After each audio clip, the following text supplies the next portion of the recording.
Looks like I'm back for more blood.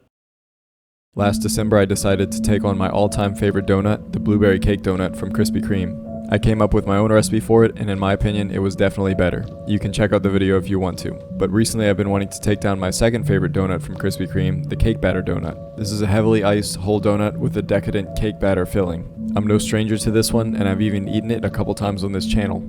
This is one of my all-time favorites, the cake batter donut. So without further ado, let's see if I can pull this one off. Also, I designed this recipe to make a half dozen donuts. I got 7 out of this, but I have no idea why anyone would want to make 12 of these, but if you do, be my guest. Just multiply the ingredients in the description by 2.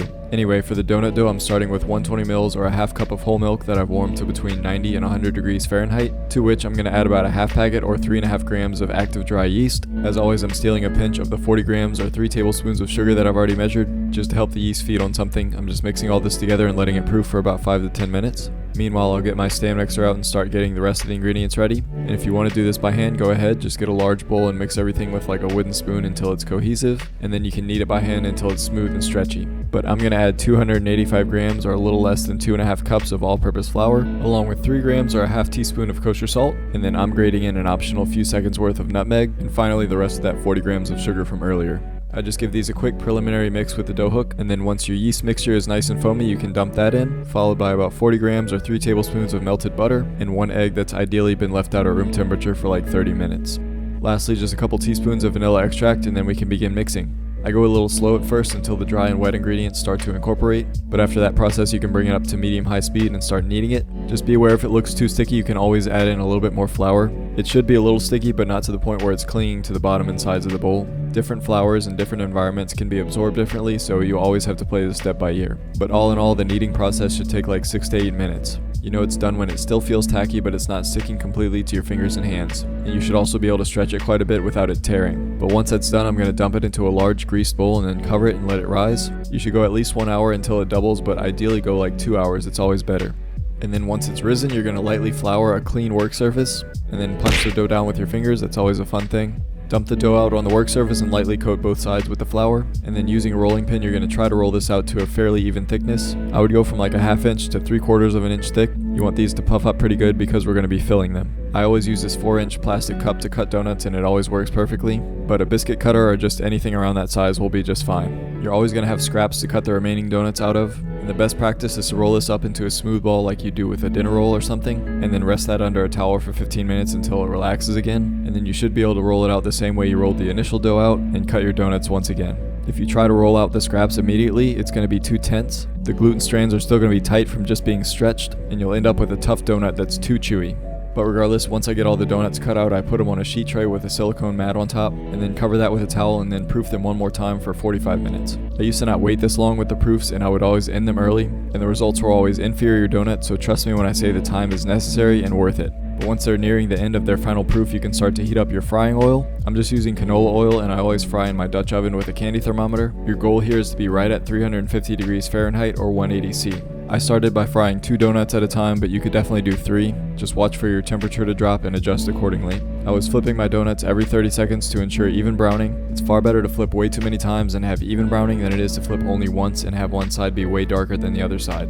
In total, I fried each donut for about 2 minutes and then pulled it off to a wire rack to let it cool and stay crispy. And you can repeat with the rest of the donuts, you'll be done in a flash. In hindsight, I probably would have cooked these just a hair less because they were a little darker than I would have liked, but after the whole process, they came out just fine. The texture was still good and they tasted great. So while your donuts are cooling slightly, you can make your glaze. That starts with taking 120 grams or 1 cup of powdered sugar and sifting it into a bowl. Always sift this stuff because it gets really clumpy and it'll give you a non-homogeneous mixture at the end. I'm also adding a nice drizzle of corn syrup, maybe a tablespoon. This gives the donuts their shine and also allows the glaze to harden a bit like you see at Krispy Kreme.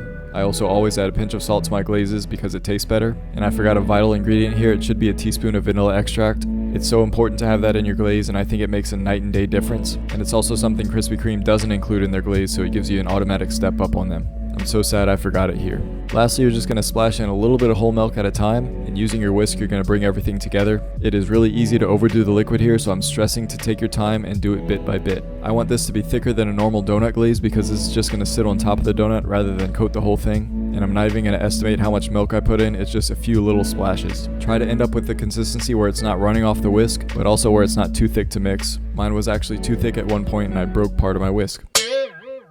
But yeah, if you leave it runny at all, it's just going to run down the sides of the donut, which if you want that, that's fine, but that's not what I'm going for here. And the last ingredient is some yellow food coloring to make it look like the Krispy Kreme donut. I'm using liquid food coloring, which is notoriously weaker than the gel food coloring. And for reference, I used 8 drops in here and mixed it together. But do it to your heart's desire, this got me good enough in the ballpark. And once your donuts are pretty much completely cooled, you can start to ice them. If they're too warm, they're going to melt that glaze all the way down them and mess them up. I let mine sit for 30 minutes, but I should have gone a little longer, maybe 45 minutes, because you can see here on the first one it started to melt a bit, but it wasn't that bad. All I'm doing is just swirling the top of the donut around in the glaze and trying to get an even coating on that one side. And the glaze should be kind of thick to where it's a little hard to do, because if it's too easy to coat, that means it's thin enough to run down the sides of the donut, and you don't want that. But just take your time and be careful, and you shouldn't have any problem making these look pretty. You can see right after icing them, I'm going straight into the sprinkles because you want to do that before the glaze hardens. And just to match the product, I bought these circular rainbow sprinkles. These shouldn't be hard to find. I found these at Walmart, but you can use whatever you want. I just dump a bunch into a bowl and then swirl the donut around in it. Alternatively, you can hold the donut over the bowl and add the sprinkles by hand. I did both ways and they both worked fine. And then when these are really cooled completely, and I mean completely, we can add the filling inside. This is a pretty simple homemade edible cake batter.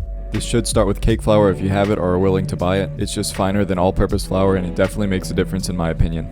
And since we're eating this raw, we have to heat treat the flour because it does have bacteria. So I just measure out 90 grams or 3/4 of a cup and toss it into an oven at 350 degrees for about 5 minutes. That should be enough to kill the bacteria. Just be careful not to overdo it because you can burn it. Meanwhile, I'm going to add in 57 grams or a half stick of unsalted butter and 100 grams or a half cup of white sugar into a bowl. Make sure the butter's softened so it's easy to mix. We're just going to whisk this together to cream it up.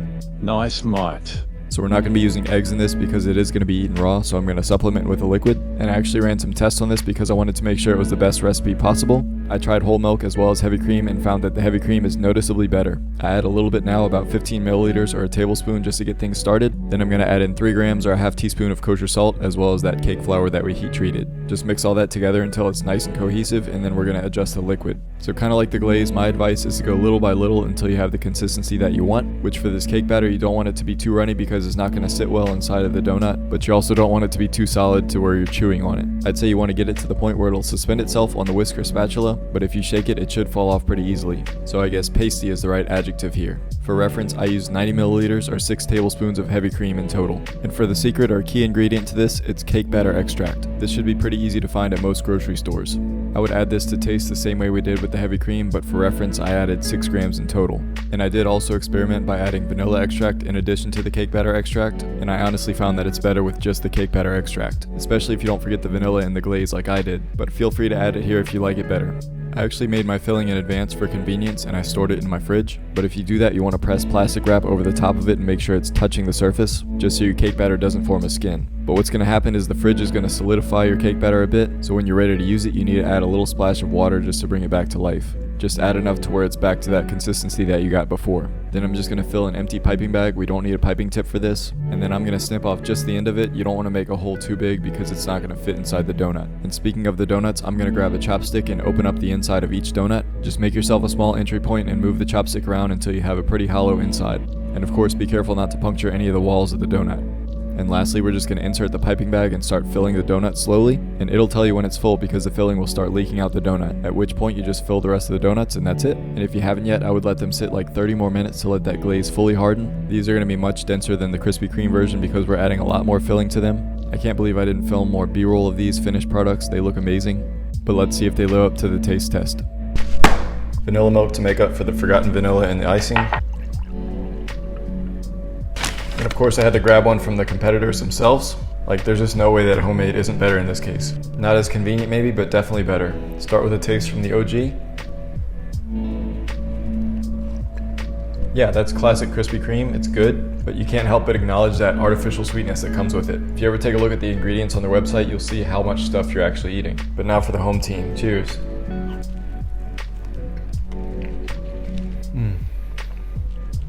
Wow, just no competition whatsoever. I don't think I've ever actually put a product versus a homemade side by side to actually see the taste difference. You can see much better batter distribution in the homemade one. But even just the batters, let me try those. Yeah, Krispy Kreme's is really good, but ours is just better. And it's not really much to do with the technique or me being a really good cook, because I'm not. It's just putting in the effort is always going to trump those factory results that you get from buying something. Well, there's probably some exceptions to that, but this is not one of them. I do miss the vanilla extract in the glaze. It's a really vital part to this, and I think it makes a huge difference, especially because I deliberately didn't put any in the cake batter because I knew it was going to be on top. Just forgot. But this is still leaps and bounds better than the one at Krispy Kreme. Does that mean I'm going to stop eating this? No chance. It's a staple, it's a classic, and I don't always have hours to make these at home. But having that option when I have a full day to myself, when I'm trying to make something for friends, it's really cool to know how easy it is to whip up something like this. I don't know if anyone's ever going to try this recipe, but I haven't found anything like this on YouTube. I've only really found copycats of the original glazed. And so far I've done the blueberry cake and now the cake batter, my two favorites. But if you made it this far, I appreciate your support. Let me know what you think. And what's your favorite donut at Krispy Kreme? Maybe I'll make a version of that. But as always, thank you for watching, be blessed, and I'll see y'all next time. That should be illegal.